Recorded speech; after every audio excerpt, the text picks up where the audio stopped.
BCCI ने ईशान किशन के साथ फिर से नाइंसाफी कर दी। टी20 वर्ल्ड कप के बीच आया एक बड़ा फैसला और लिस्ट से गायब एक बड़ा नाम। जब टीम इंडिया के कई खिलाड़ी सेंट्रल कॉन्ट्रैक्ट्स में वापस आ गए तो आखिर ईशान किशन को क्यों बाहर रखा गया? क्या वजह परफॉर्मेंस है, नियम है या फिर कोई और कहानी? आज इस वीडियो में हम पूरी सच्चाई समझेंगे और फैसला आप करेंगे। ईशान किशन को बाहर कर दिया गया है और इसी बीच बीसीसीआई का सेंट्रल कॉन्ट्रैक्ट्स लिस्ट सामने आई है। अब हर क्रिकेट फैन यही पूछ रहा है, आखिर वजह क्या है? दरअसल हाल में बीसीसीआई ने 2025 से 26 सीजन के लिए सेंट्रल कॉन्ट्रैक्ट की नई सूची जारी की है, जिसमें खिलाड़ियों को ग्रेड ए, बी और सी कैटेगरी में रखा गया है। पहले A+, ए और सी 4 कैटेगरी हुआ करती थी, लेकिन इस बार A+ कैटेगरी को हटा दिया गया और केवल 3 ग्रेड रखे गए हैं।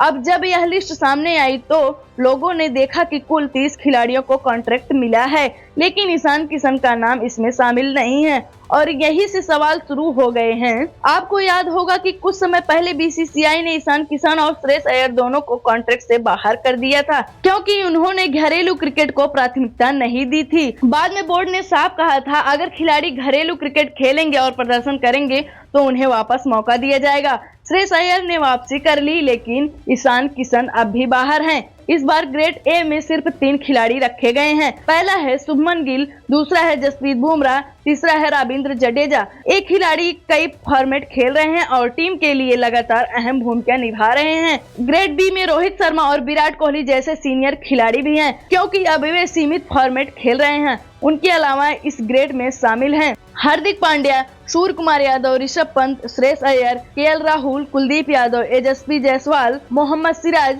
वाशिंगटन सुंदर। ग्रेड सी में कई युवा खिलाड़ी शामिल किए गए हैं, जैसे अक्षर पटेल, संजू सैमसन, रिंकू सिंह, तिलक वर्मा, ऋतुराज गायकवाड़, अर्शदीप सिंह, ध्रुव जुरेल, साई सुदर्शन, शिवम दुबे, रवि बिश्नोई और अन्य खिलाड़ी। लेकिन यहाँ भी ईशान किशन का नाम नहीं है।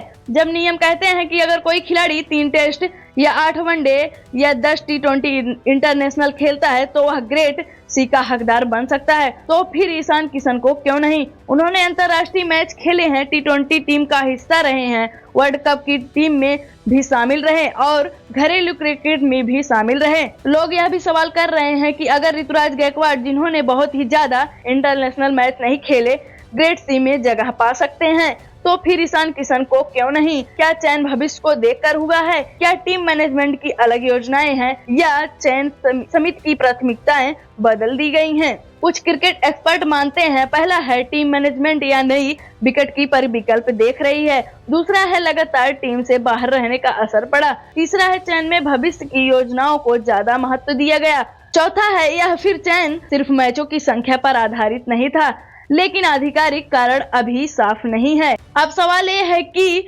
अगर ईशान किशन वर्ल्ड कप खेलते हैं, इंग्लैंड दौरे पर आ जाते हैं तो और लगातार प्रदर्शन करते हैं, तो क्या अगली कॉन्ट्रैक्ट लिस्ट में उनकी वापसी होगी? बहुत संभव है, क्योंकि क्रिकेट में दरवाजे कभी पूरी तरह से बंद नहीं होते। अब सवाल आपसे, क्या आपको लगता है कि ईशान किशन को कम से कम ग्रेड सी में कॉन्ट्रैक्ट मिलना चाहिए था या बीसीसीआई फैसला सही है? कमेंट में जरूर बताइए। जय हिंद, जय भारत।